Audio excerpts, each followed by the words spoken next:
Bueno, muy buenas tardes a todos y a todas.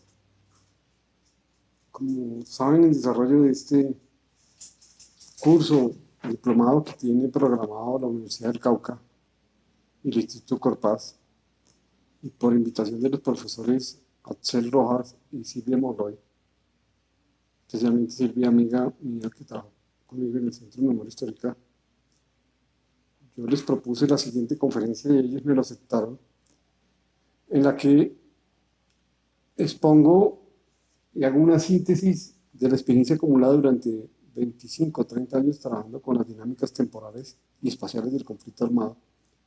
Pero no solamente voy a hablar sobre los hallazgos de esa investigación, sino especialmente de la metodología. Es decir, no solamente los hallazgos, sino cómo lo hicimos, cómo lo fuimos logrando. Lo anterior porque por lo regular los científicos sociales hacemos exposición de nuestros hallazgos, pero muy pocas veces hacemos el esfuerzo de cómo fuimos construyendo ese proceso de los hallazgos, cómo se fueron logrando y las diferentes procesos metodológicos, vicisitudes metodológicas de ires y venires en los cuales ese proceso de investigación se desenvolvió.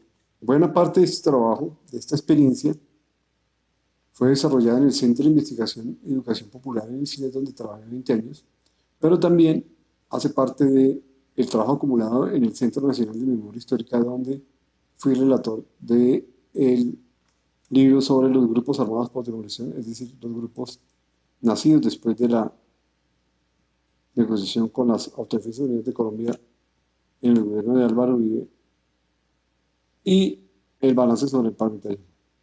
Y también dialoga un poco con mi experiencia actual de 2 años en la Comisión de Esclarecimiento de la Verdad, a la cual pertenezco actualmente. Partimos de dos premisas básicas que, aunque parecen obvias, precisamente esa es una de las virtudes de los buenos argumentos en ciencias sociales, que sean sencillos, claros y transparentes y tengan economía de palabras. Pueden parecer obvios, pero precisamente a veces los estudiantes y algunos académicos creen que entre más ampuloso sea su argumento, es mucho mejor, y creo que es absolutamente lo contrario. Entre más sencillo, claro y transparente sea el argumento, es mucho mejor y mucho más fuerte. Esas dos premisas básicas son las siguientes. El conflicto armado en Colombia no se distribuye homogéneamente ni en el tiempo ni en el espacio. Y segundo, la inserción, asentamiento y expansión de los actores armados no sucede en territorios vacíos. Con el primero quiero decir cómo lo vamos a registrar tanto en los mapas como en las dinámicas temporales del conflicto armado, es que el conflicto armado colombiano ha fluctuado según las decisiones estratégicas y las transformaciones estratégicas y políticas de los actores armados, pero también relacionadas con los momentos de paz y de guerra. Y además, no afectaba de manera homogénea todo el territorio colombiano. Han habido regiones mucho más comprometidas en las dinámicas del conflicto y hay otras que lo han sido mucho menos. De ahí se desprende la segunda premisa. Eso tiene que ver, esa distribución espacial y temporal diferenciada del conflicto armado, tiene que ver con algo que usualmente no hacemos, y es en qué tipo de territorios se fue insertando de manera diferenciada y se fue asentando y expandiendo los actores armados.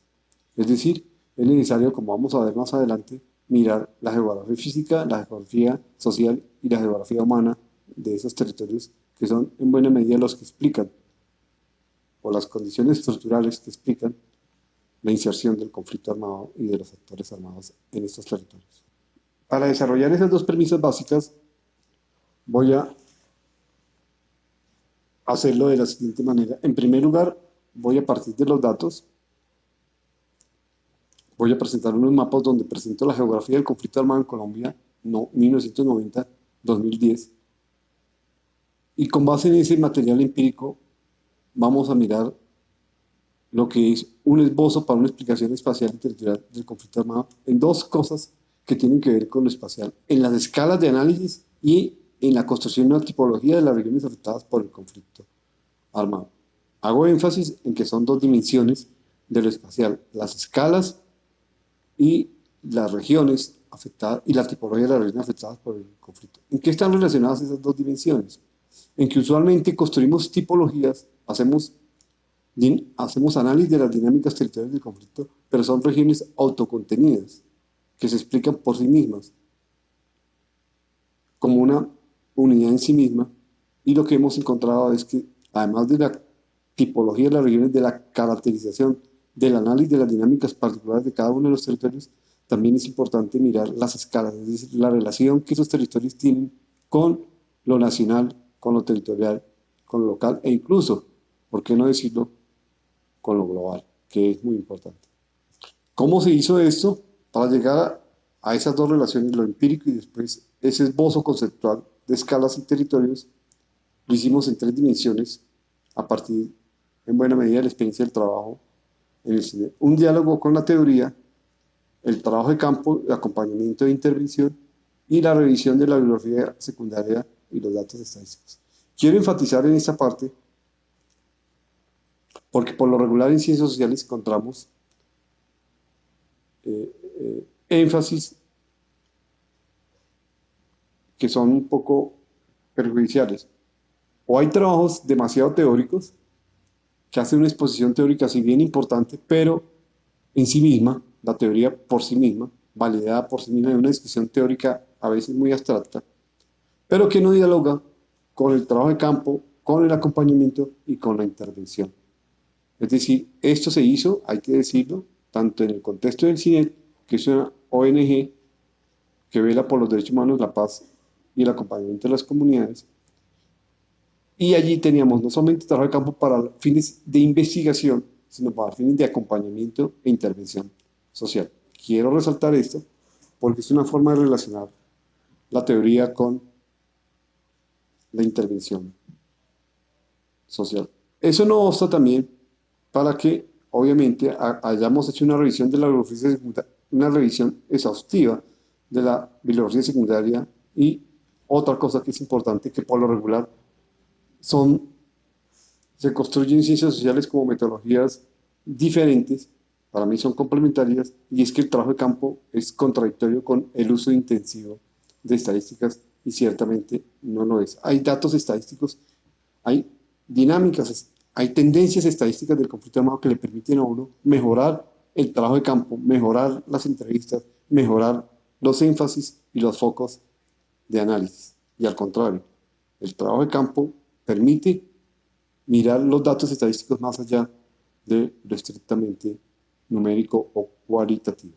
Como ven, se trata de unir lo cualitativo y lo cuantitativo con un diálogo con la teoría. Quiero presentar estos mapas de la dinámica del conflicto armado solamente para mirar cómo fue que se construyeron algunos de los mapas que permiten hacer el esbozo sobre una explicación conceptual de las dinámicas espaciales del conflicto armado. Para 1990, el conflicto armado en Colombia se concentraba en las siguientes regiones: Sierra Nevada de Santa Marta, Urabá, Magdalena Medio, Arauca y el Putumayo, el Cauca, especialmente en el Patía y un poco menos Putumayo, y en el sur del Meta y Caquetá. Para 1997, como ven, el conflicto armado se puede decir lo siguiente en cuanto a sus patrones espaciales. Se mantuvieron las regiones que estaban afectadas desde 1990, pero ya no en pocos municipios, sino en muchos más municipios de esas mismas subregiones. Y empiezan a aparecer regiones que antes no estaban tan involucradas en el conflicto armado, como el Caquetá, como Putumayo, como Nariño y Cauca. Quiero resaltar una cosa: estos mapas están hechos con una proxy o un indicador que es el de conflicto armado, o sea, número de acciones violentas, es decir, acciones bélicas y violaciones a los derechos humanos.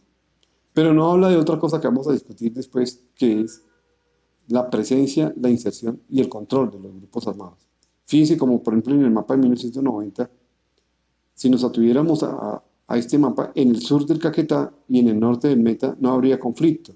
pero eso medido por los niveles de violencia, pero precisamente sí había presencia de los autores armados a tal grado que había una total hegemonía de las FARC y por eso mismo, como dice Calivas, como vamos a ver, un teórico, una persona que ha investigado sobre las dinámicas de la lógica de la violencia al interior de las guerras civiles, no era necesaria la violencia. La violencia se produce cuando los actores armados entran a disputar los territorios, pero cuando uno u otro tiene la hegemonía, la violencia disminuye sustancialmente.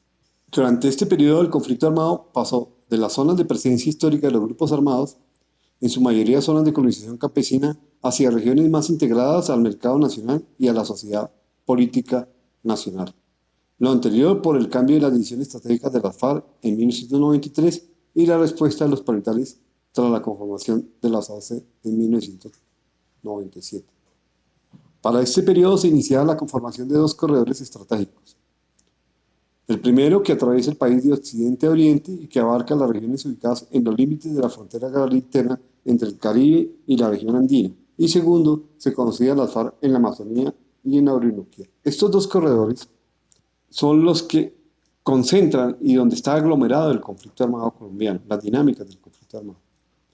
Pero eso es en lo cuantitativo, pero en lo cualitativo vamos a ver cómo la conformación, el proceso de poblamiento, la configuración de esos territorios permite la inserción del conflicto armado en el intersticio entre el Caribe y la región andina, en ese corredor que atraviesa el país de Oriente a Occidente, como vamos a ver, y la razón por las cuales se consolida las FARC en la Amazonía y en la región de la Orinoquía, ambas regiones de colonización reciente. Lo anterior en función de disputas por las diferentes etapas de la cadena productiva de la coca. Este es el conflicto armado en Colombia para el 2002, que es el momento en el que mayores municipios alcanza, mayor cobertura geográfica y expansión territorial alcanza.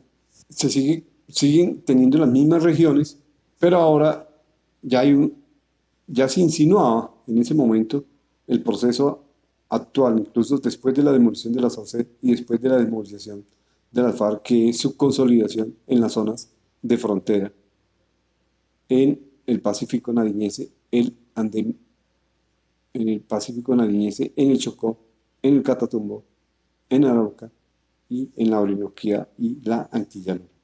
En ese periodo de la negociación entre la FARC y Pastrana se presentó el mayor punto de intensificación y expansión territorial de los actores armados.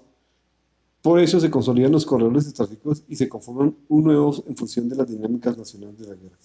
Creo que es en ese momento, en el momento del contexto de los diálogos de Caguán, cuando más se acerca la guerra colombiana a una concepción estratégica del territorio, es decir, territorios en función y corredores en función de las dinámicas de la guerra, de ganar o perder la guerra totalmente. Por eso precisamente en el segundo periodo, en el periodo de la seguridad democrática, parte de la labor del gobierno de Álvaro Uribe fue desarticular esos corredores que le permitían movilidad a la guerrilla y a los paritales tras la ofensiva contra la FARC y el poder de demolición de los grupos paritales de las AOC.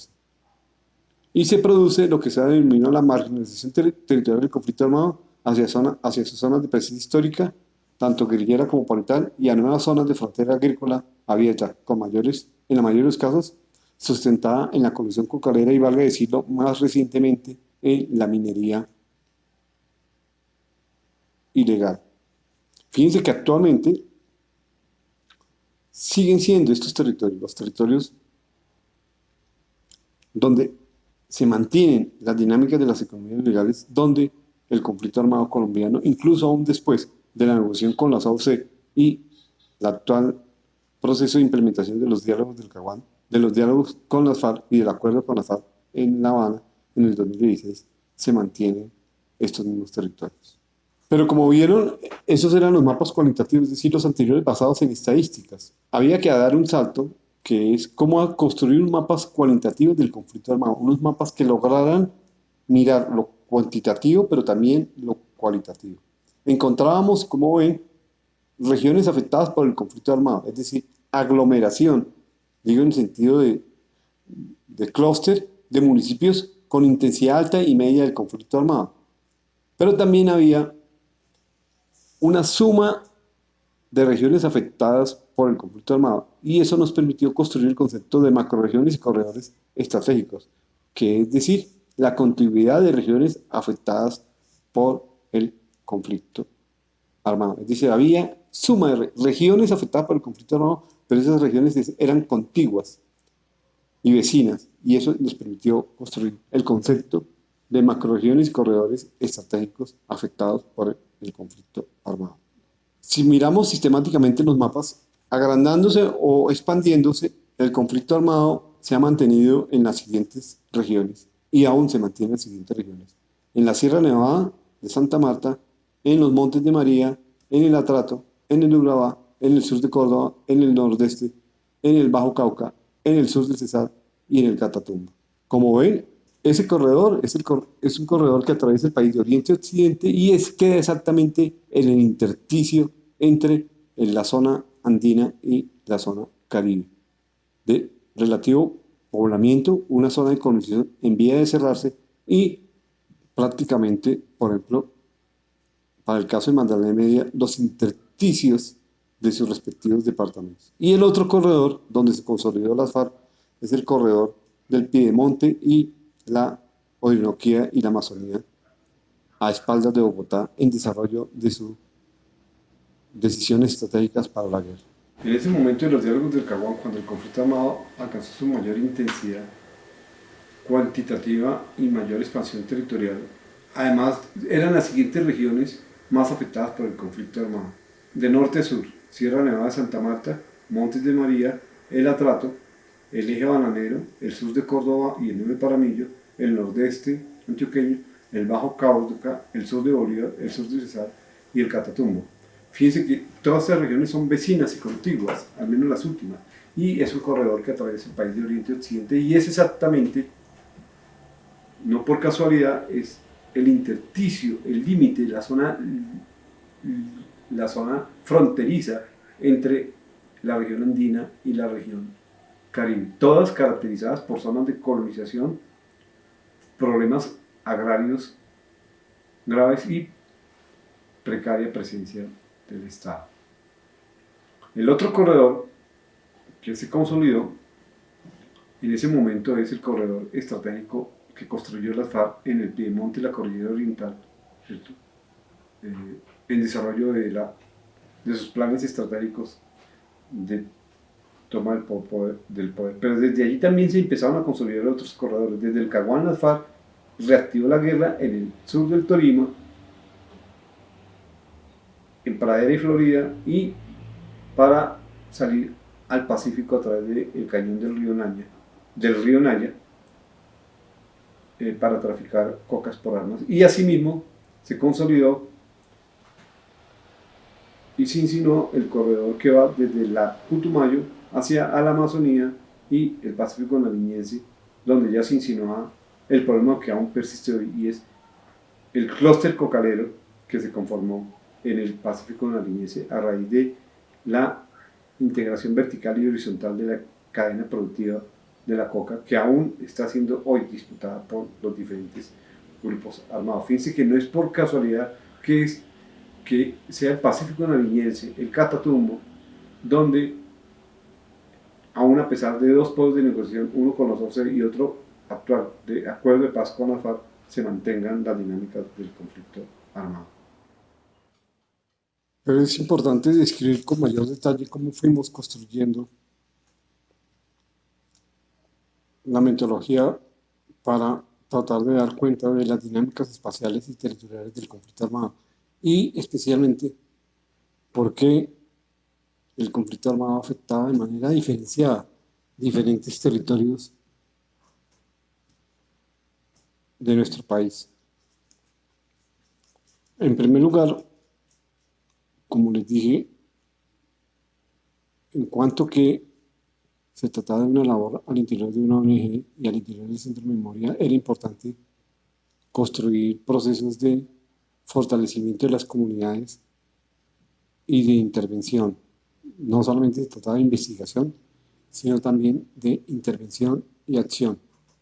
Para eso, para hacer análisis de contexto, que nos servían a nosotros para nuestras decisiones, pero también para las denuncias de la gente, construimos la siguiente matriz donde intentábamos capturar a través de lo que nos decía la gente, de los talleres que diseñamos con la gente, el contexto general de la situación, de las dinámicas del conflicto en los territorios. Esa matriz consistía en llenar, ese ejercicio, ese taller consistía en llenar la siguiente matriz. Una, que era los actores, es decir, el quiénes, cuando se trataba de una comunidad que tal vez no entendía el concepto de actores. Otra, cuáles eran los principales conflictos que había en la región, en el territorio, o para decirlo más claramente y transparentemente, el por qué habían esos actores armados. Cuáles eran los conflictos y por qué y qué intereses perseguían los actores al estar en el territorio. Y las dinámicas era la relación entre actores y conflictos. Y el cuarto matriz que llenábamos con las comunidades era la evolución posible de esa dinámica entre actores, conflictos y dinámicas, es decir, los escenarios.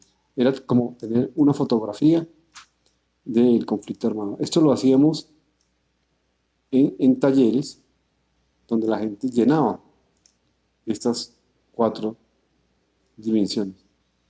Sin embargo, esta matriz actores, conflictos, dinámicas y escenarios resultaba insuficiente para analizar la larga duración, la relación entre el conflicto armado y el territorio colombiano. Es decir, como les dije, era una instantánea, pero no explicaba el proceso histórico y la configuración social, política y económica mediante la cual se llegó a esa situación. Por eso, en un diálogo entre la teoría social, la producción académica sobre el conflicto armado, la prolija investigación sobre los contextos regionales y los datos estadísticos, y el trabajo de campo y el acompañamiento y la intervención, nos permitió hacer los siguientes hallazgos explicativos que tienen una ventaja adicional. Interpretar la teoría y discutir los hábitos de pensamiento de las explicaciones sobre el conflicto armado colombiano y a su vez construir herramientas metodológicas para hacer análisis de los territorios más afectados por el conflicto armado. Fíjense que son dos grandes hallazgos que resalto. Uno, desde un intensivo trabajo de campo, desde un proceso de acompañamiento cercano con las comunidades, eso nos permitió interpretar la teoría y discutir los hábitos de pensamiento de las explicaciones sobre el conflicto armado en Colombia. Voy a adelantar una. Una explicación usual ha sido la de que en Colombia existe conflicto armado porque hay ausencia de Estado. Precisamente uno de nuestros hallazgos principales es que las dinámicas del conflicto están relacionadas con los procesos de construcción del Estado en Colombia y la configuración de los territorios. Es decir, la configuración de los territorios construye unas dinámicas institucionales, construye unas dinámicas de gobernanza y gobernabilidad local, y ahí se inserta de manera diferenciada el conflicto. En lo más teórico, se trataba de un balance entre las dinámicas macro, que enfatizan las causas estructurales del conflicto armado, y los fundamentos micro, que llevan a los individuos y a los grupos sociales a participar en la violencia. Se trata de un balance entre dos énfasis teóricos que aparentemente son contradictorios o paraconsistentes. Es que aquellos estudios que enfatizan en las causas macro del conflicto armado y aquellos análisis que se fundamentan en los fundamentos micro. Fíjense que teóricamente estamos hablando de una tensión entre las escuelas marxistas y el individualismo metodológico, que para algunos es absolutamente dos escuelas diferentes, pero para nosotros nos sirvió para complementar los análisis sobre la violencia en Colombia y las lógicas de represión de la violencia del conflicto armado. Pero hay que enfatizar más cómo fue que logramos analizar esa presencia diferenciada del conflicto armado en el territorio y esa presencia y construcción diferenciada del Estado.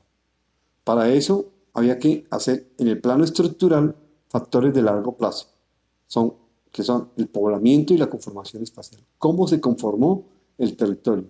Segundo, hablar de la presencia diferenciada del Estado. Tres, hablar del desarrollo desigual y excluyente de estos territorios. Y finalmente, cuarto, hacer énfasis en la estructura agraria y en las relaciones políticas centro-periferia. En cuanto al poblamiento y la conformación espacial, nos fuimos dando cuenta que no era lo mismo, no se insertaba de igual manera el conflicto armado en aquellos territorios de antiguo poblamiento como en los territorios de reciente colonización.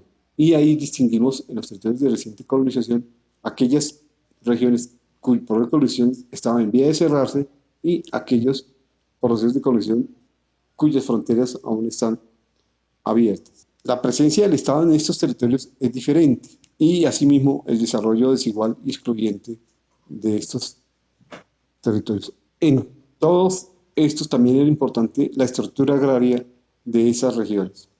Por decirlo coloquialmente, por decirlo más escuetamente, no es lo mismo una región minifundista como Boyacá, la Altiplanicie de Nariño, Cundinamarca, que una región de latifundios ganaderos como el Caribe colombiano o una zona de colonización donde hay una tensión y un conflicto entre la colonización de campesina y de colonos con la colonización empresarial y el avance de la agroindustria y actualmente de la minería y de los megaproyectos.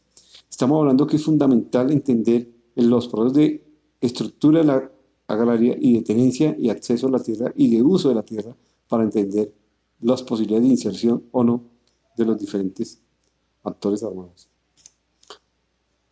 También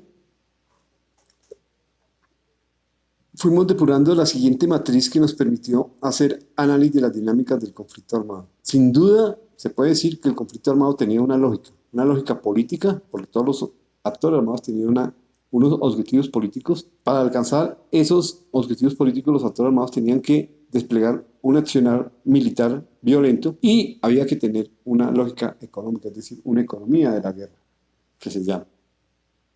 Fíjate que aquí lo que queremos es interpretar varios estudios en los cuales hay dicotomía entre que lo político, lo militar y lo económico. Las tres cosas no son mutuamente excluyentes. Insistíamos entonces en que el conflicto armado se puede resumir o se puede hacer uso analítico de esta matriz para mirar cómo son las dinámicas territoriales, además de las otras herramientas metodológicas que ya he dicho. ¿Esta qué quiere decir? Que sin duda los actores armados tienen una lógica política, una lógica militar y una lógica económica. La lógica política se refería a sus objetivos estratégicos, a sus decisiones estratégicas, por ejemplo, la decisión de las FARC en la séptima y octavas conferencias de pasar a la ofensiva militar. Para eso necesitaban desarrollar un plan militar como el famoso plan estratégico de la FARC o la famosa seguridad democrática del gobierno Uribe. Pero también para eso necesitan una lógica económica, una lógica de explotación de recursos o unas economías de guerra. También decíamos que se puede sintetizar las dinámicas de conflicto en tres escalas. Una escala nacional, que se refería a las decisiones estratégicas nacionales de cómo pensaban el despliegue territorial y espacial los actores armados, pero que también había dinámicas regionales, que muchas veces no eran congruentes o iban en contravía o eran unas veces correlativas y otras veces no correlativas con las dinámicas de la escala nacional. Ni qué decir de la lógica local. Habían localidades, había municipios, había subregiones que tenían su propia lógica de la dinámica del conflicto armado. Tanto la escala como la lógica se hacían con un fin que ha sido visto a veces como mutuamente contradictorio. Nosotros decimos e indicamos que las tres no son mutuamente excluyentes. Obviamente, sobra decirlo, pero hay que indicarlo, que el conflicto armado es una disputa por el territorio. Pero con base en la premisa con la que empezamos la conferencia, eso no sucede en territorios vacíos. Y además del territorio, los grupos armados necesitan también ganarse la población y para ganar la guerra, es decir, en relación con lo económico, necesitan recursos.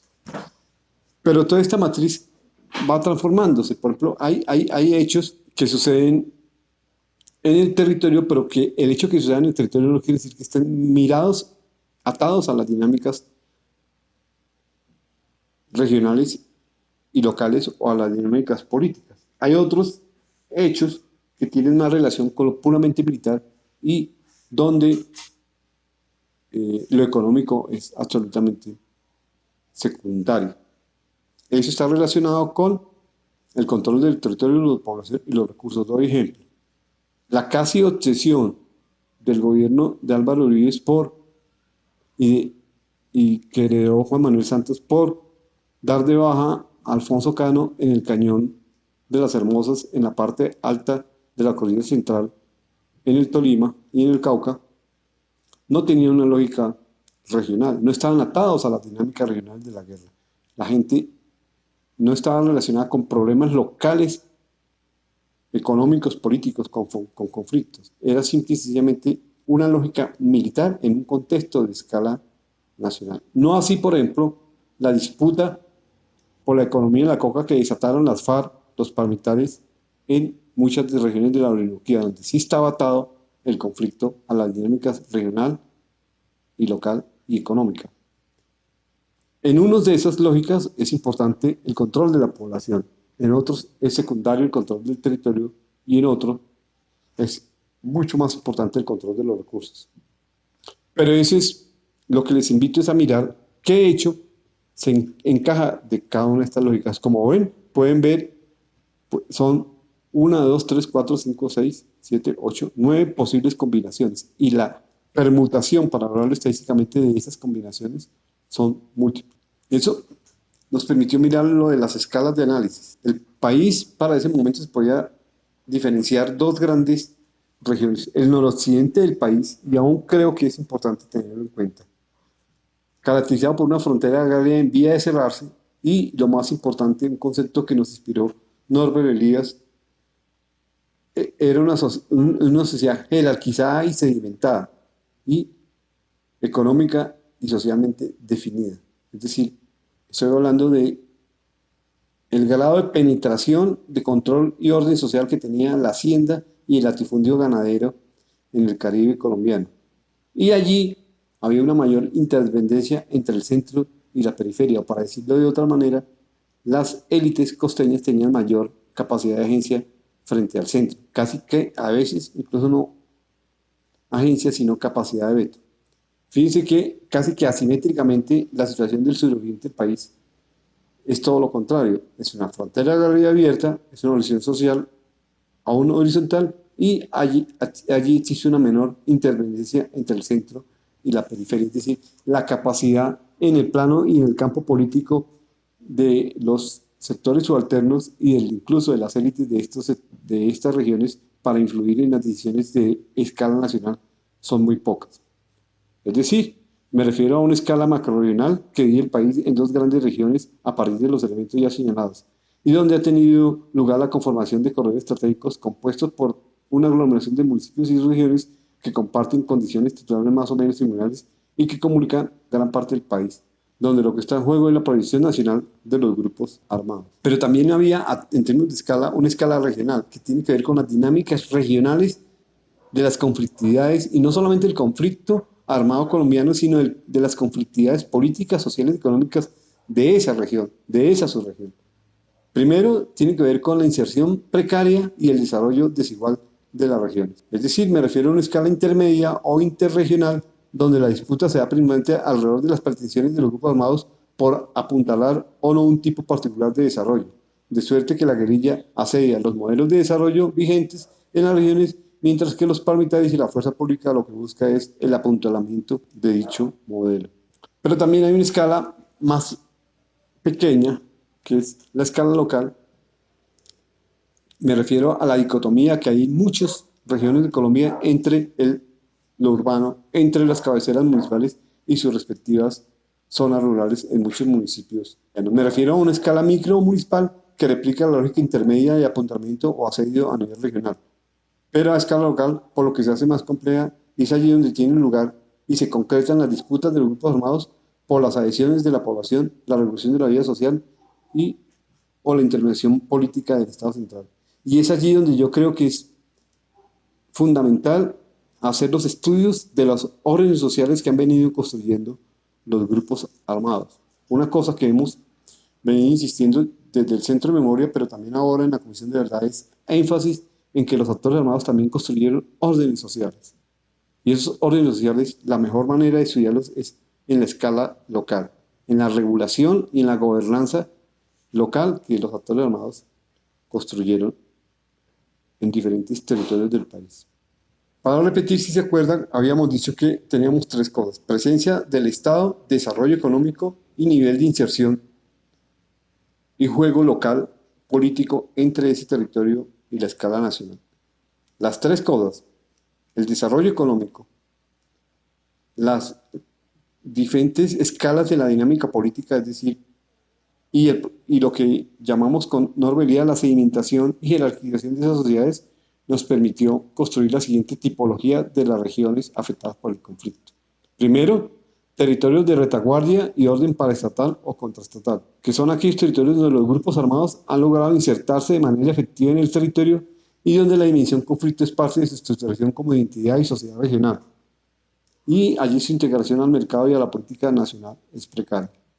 Me refiero a territorios donde los grupos armados han construido órdenes sociales y esos órdenes sociales son hegemónicos y son legitimados por los pobladores. El caso de las FARC en el Caguán o el caso, por ejemplo, de los paramilitares en el sur del Magdalena Medio o en Urabá. Precisamente al lado de esos y por lo mismo se encuentran los territorios intermedios o órdenes en disputa o regiones bisagra, vecinas o contiguas a las retaguardias se convierte en el eje de la disputa de los Estados armados. El accionar de estos no logra tener inserción efectiva en los conflictos sociales, económicos y políticos previamente existentes. Lo que quiero decir es que la diferencia estriba en que en las regiones de retaguardia, incluso aún, por lo mismo que existe un orden paraestatal o contraestatal, los niveles de violencia son menores. Y allí el nivel de legitimidad, de control y de presencia de los grupos armados es grande. En cambio, en los territorios intermedios, en disputa, para hablar con la matriz de lógica, fin y escala, el conflicto armado se mueve más en una dimensión violenta y en una dimensión militar y menos en una dimensión de inserción a las conflictividades previas políticas, económicas y sociales de esos territorios. Y el tercer tipo de territorios son los territorios integrados, donde existe un orden estatal. La presencia de los Estados armados allí es furtiva y se limita a acciones violentas aisladas, pero con gran impacto nacional y regional en cuanto a centros de poder de actividad económica, política y social y de las instituciones del Estado. Tanto las escalas como la tipología de las regiones nos permitió concluir lo siguiente, que son los grandes hallazgos que condensamos en las siguientes énfasis. Primero, el proceso de construcción del Estado en Colombia y la constante simultaneidad entre orden y violencia y la fluidez entre la acción política y la violencia se explica si tenemos en cuenta las siguientes. Ojo, enfatizo, el proceso de construcción del Estado, la constante simultaneidad entre orden y violencia, tal vez una de las mayores cajas negras sobre nuestro particular conflicto, y la fluidez entre acción política y violencia se explica si tenemos en cuenta los siguientes factores. Primero, por obvio que parezca la diversidad regional en Colombia, pero no es solamente la diversidad regional de decir de que cada territorio es particular, porque eso es obvio, sino la conformación social de esas regiones, los conflictos diferenciados de esas regiones y las relaciones escalares diferentes de esas regiones entre sí y con el Estado-Nación establecen las condiciones de posibilidad de inserción, expansión y asentamiento de los grupos armados en Colombia. Esa diversidad regional debe tener en cuenta, como ya dijimos en las matrices metodológicas que conformamos, la conformación diferenciada de nuestros territorios, es decir, sus procesos de poblamiento, el desarrollo desigual de las regiones. Voy a decirlo empíricamente, no es lo mismo una región como el antiplano nariñense o el antiplano de Boyacá o o en Boyacá o en Santander con poblamiento antiguo, sedimentado, para decirlo en términos de una sociedad sedimentada y jerarquizada, donde ya no hay zonas de colonización, donde ya hay, y donde la relación con el Estado central de esas élites es muy diferente que en las zonas de periferia. Y las relaciones diferenciadas de las élites regionales y los sectores subalternos con el Estado-Nación y los diferentes momentos de asociación entre estos con la sociedad y el Estado. Esto es fundamental porque buena parte del énfasis se ha hecho es en la construcción del Estado, pero no en la construcción de lo que yo he denominado el campo de lo político. Uno de los hallazgos que he venido haciendo, sobre todo especialmente de leer con atención el libro de Pittsburgh sobre el Estado, es que hemos hecho mucho énfasis en las relaciones que la violencia y el conflicto armado tienen con la construcción del Estado, con las gobernanzas locales, con las institucionalidades, con la construcción de las instituciones, para decirlo en términos de los institucionalistas, pero no en cómo se construye el campo político. Obviamente el campo político y el Estado están íntimamente relacionados, pero creo que es fundamental diferenciarlos. Es decir, una cosa es la construcción del campo del Estado y de las instituciones y otra cosa es la construcción del campo de las relaciones políticas. Parece una sutileza teórica, pero es fundamental. No, esa relación no se puede entender si no entendemos esa diferencia, no entendemos, por ejemplo, las características diferenciadas entre lo que se denominó la parapolítica o, por ejemplo, las relaciones diferenciadas que la FARC estableció con la política local después de la octava conferencia. Digo yo que uno de los hallazgos que he hecho en la comisión a partir de la escucha atenta con los de las FARC y con las comunidades es que una cosa era las FARC tratando de intervenir en política nacional y local a través de sus frentes políticos y otra cosa es las FARC que se convirtió en árbitro violento de la política local después de la octava conferencia. Son dos FARC que se relacionan con la política y con el Estado de manera muy diferente. Y resaltar que las variaciones temporales y espaciales se explican por la presencia diferenciada de problemas de larga duración. Uno de esos es la falta de solución de las tensiones económicas y sociales del sector rural que ha impedido el ejercicio de una ciudadanía efectiva por parte de grandes sectores de la población.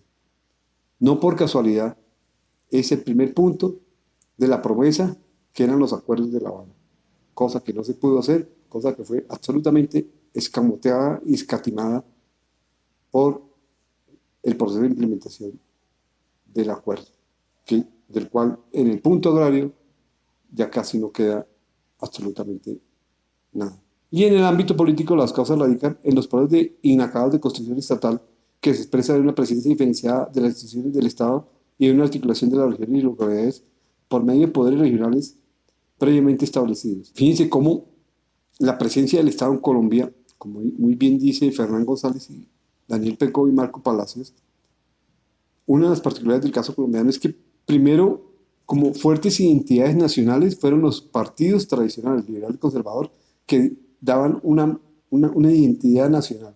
Y después estaban las instituciones estatales y las reglas del campo político. El Estado colombiano, de manera reiterada, ha hecho presencia a través de los poderes regionales y locales previamente establecidos. Incluso no tiene ningún problema en establecer la gobernanza de esos territorios y la gobernaría de esos territorios en los grupos armados. En un contradictor como lo fue las FARC, así suena paradójico, o en un aliado como lo fueron los paramilitares. Asunto que aún todavía se mantiene. El Estado colombiano sigue haciendo regulación al interior de los estados a través de los poderes previamente establecidos. Pero ¿qué queda de todo esto en términos ya de una formulación pensando en una aplicación más práctica y concreta de elaboración de política pública de estos hallazgos investigativos? Una cosa es lo que se ha llamado desafíos territoriales del posconflicto. Sin duda, razón tenía eh, el comisionado para la paz, Sergio Jaramillo, cuando decía que la clave de la paz en Colombia estaba en una dimensión territorial. Eso dicho, en la letra estaba excelente. Y les recomiendo la conferencia que él dio en la Universidad de Harvard. Pero esto no se ha hecho. Sí, en este país existe clara conciencia de que son dinámicas territoriales diferenciadas, que cada territorio es particular. Pero sin embargo, los PEDET, la manera en cómo interviene no solamente el Estado, sino incluso aún las ONGs y la cooperación internacional, es como si fuesen territorios homogéneos, que no tienen en cuenta las particularidades de sus conflictos territoriales diferentes. Por eso, con base en la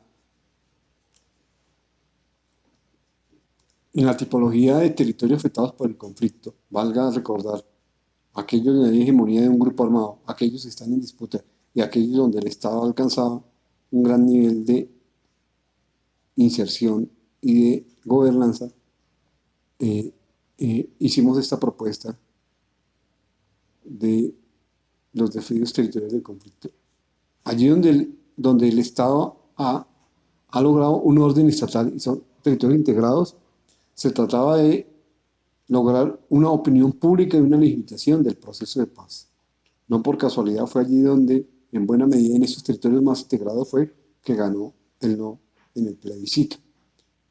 En los territorios semi-integrados se trataba de lograr ganarse las élites regionales para la negociación. Ganarse esos poderes previamente establecidos para que no fuesen spoilers o saboteadores del proceso de negociación. Esto no se hizo. No es casual que precisamente uno de los mayores obstáculos en el proceso el segundo punto haya sido el de la circunscripción especial para las regiones afectadas por el conflicto. Obviamente los políticos locales y regionales se opusieron con patas y manos a esta posibilidad. No logramos alinear los intereses de los políticos locales y regionales con los intereses de la escala nacional del proceso de una paz estable y duradera. En los territorios periféricos había que haber sido más osado y eso no se logró. Allí se trataba de legalizar los órdenes sociales históricos que los grupos armados construyeron en esos territorios. Y al contrario, el Estado no solamente no logró reemplazar esos órdenes sociales que habían construido, sino que esos órdenes sociales colapsaron. El Estado llegó de manera tardía y en muchos de esos territorios, paradójicamente, donde estos grupos ejercían control y orden social, la violencia se desató. Un ejemplo clarito, concreto y específico de eso es, por ejemplo, el orden social de regulación ambiental que había construido las FARC en muchos de sus territorios donde tenía influencia. Una vez desaparecidas las FARC, como ven y como saben, el proceso de deforestación para economía cocalera y especialmente para ganadería, incluso para minería ilegal, ha subido. El Estado no fue capaz de reemplazar de manera rápida y acelerada el control social y el orden social que estos grupos armados habían construido. Los PEDET son una intención de eso, pero como dice Francisco Gutiérrez en su último libro, los PEDET no se pueden medir solamente por el nivel de reuniones que se hicieron, por unas mediciones tecnocráticas, sino por la capacidad que tengan de cambiar las relaciones entre la política local y el Estado central. Es lo que anteriormente denominé cambiar las relaciones de los sectores subalternos y los sectores y las élites locales con el Estado central. Y eso no se logró en este proceso de implementación del Acuerdo de La Habana. Y ni menos se iba a lograr con unos PEDET que terminaron fue una emulación burocrática por quien obtenía mejores resultados desde una perspectiva tecnocrática y no como abrir y reconstruir el interfaz, la relación entre los campesinos y el poder estatal. Los dilemas de seguridad en la transición eran varios, ninguno de esos tuvo una visión de considerar las condiciones particulares de los territorios y en esa estamos todavía. Esto fue pensado para el 2014 y pesadosamente hay que decir que aún se mantiene vigente. En el norte, en la Serranía de Perijá, en Urabá, en el Ocete y en el Catatumbo, se trataba de que eran zonas en disputa e inseguridad y mayor incertidumbre en la transición por cuanto había una gran variedad de grupos armados. Las últimas noticias, las dinámicas y tendencias y trayectorias de esas regiones demuestran que al contrario se convirtieron en las zonas de mayor conflicto armado por la cantidad de grupos armados y por la incapacidad del Estado de reemplazar de manera integral el orden social que los grupos armados construyeron allí. Mientras en Colombia exista una tijera donde convergen grupos armados, economías ilegales y condiciones estructurales de exclusión, van a seguir existiendo territorios fértiles, por decirlo así, para que se mantenga el conflicto armado. Ahora, ya no en clave de identidades políticas, sino en clave de disputas por los recursos y con menos objetivos políticos, lo cual hace mucho más difícil cualquier proceso de negociación. Es parte del problema que ahorita, por ejemplo, tiene el gobierno de cómo y en qué términos se negociaría con las remotamente posible diálogo con las disidencias de la FARC y con los grupos surgidos del poder de negociación con las AUC. En el sur, el problema era cómo reemplazar el orden que la FARC construyó en el Caguán y en el Bajo Putumayo. En ninguno de los dos casos, como lo están demostrando los acontecimientos actuales, se logró reemplazar ese orden de manera rápida. Sobre todo especialmente porque no tanto en el gobierno de Santos, pero más aún en el gobierno de Duque se reforzó una relación con los territorios que siguen siendo las mismas que estructuralmente el Estado colombiano y las élites han tenido con muchos de esos territorios, que se pueden sintetizar en las siguientes tres palabras: civilizar, pacificar y normalizar. No se trata de el Estado colombiano con estos pobladores de estos territorios no construye relaciones de sujeto político horizontales, sino relaciones de gente que está al margen de la ley y que hay que pacificar, civilizar y normalizar. En el Pacífico,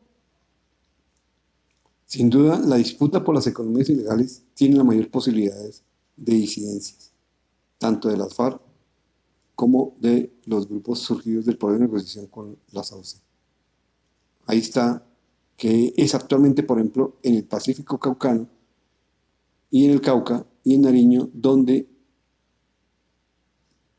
se concentra el mayor número de víctimas de excombatientes de las FARC. Eso se llama técnicamente las inercias de la guerra son más grandes en unas regiones que en otras. Y por eso un artefacto tan burocrático como el PEDET. No sé, y menos aún en un contexto donde un gobierno donde definitivamente es enemigo del proceso y del acuerdo de paz. Es decir, si a escala nacional se dan mensajes contradictorios frente al poder de negociación o negativos frente al poder de negociación, no se puede esperar que en los territorios se camine hacia una paz estable y duradera. Al contrario, los micromotivos de la guerra en esos territorios van a crecer de manera mucho más grande. Algo así nos decía de alguna manera uno de los excombatientes de las FARC en Algeciras, Huila. Él decía que ante las dificultades que ha tenido el proceso de negociación a nivel nacional, en la escala nacional, en los acuerdos y consensos políticos necesarios para que sea una implementación con éxito, en un gobierno que ha dicho explícitamente que no le gustan los acuerdos de paz de La Habana, que los quiere hacer trizas, el combatiente nos decía que los combatientes empezaban a jugar a las zonas grises, es decir, unas veces estaban con el acuerdo y otras veces estaban con las disidencias. Esas zonas grises, en un contexto nacional adverso, en una escala nacional adversa, en lugar de disminuir, no hace sino crecer los micromotivos para mantenerse en la guerra por parte de los diferentes individuos que pertenecieron a los grupos armados. En términos de el campo de lo político, se trataba de transformar la actividad política de suma cero a suma positiva. Es decir, por decirlo más concretamente, sacar las armas de la política.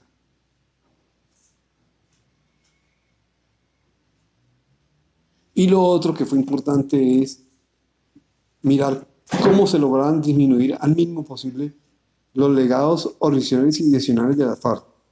Cómo pasar, cómo enseñarles a hacer política. Y al contrario, lo que se hizo fue a nivel nacional a sus grandes comandantes, recibirlos en el Congreso de manera nada grata, rechazándolos, sistematizándolos, y a nivel local y regional una serie de proyectos productivos que difícilmente prosperaron.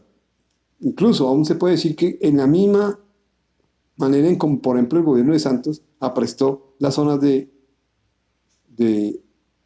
territoriales, las zonas veredales de transición donde se estarían los combatientes para el proceso de transición de dejación de las armas, ya tenían, comillas, ese tufillo de la profunda exclusión, y por qué no decirlo, desprecio que el Estado y las élites colombianas han tenido por los sectores campesinos. Decíamos entonces que la importancia de tener en cuenta que hubiesen caminado de manera simultánea el contexto político de implementación de los acuerdos a escala nacional con el proceso de DDR. Una de las grandes falencias que tuvo el acuerdo fue que por un lado iba el acuerdo político y por otro lado iba el proceso de DDR. Y eso ocasionó los problemas en los que permitió lo que se llaman las inercias actuales de la guerra, que explican en buena medida los patrones de violencia contra los líderes sociales y contra los excombatientes de las FARC en muchos territorios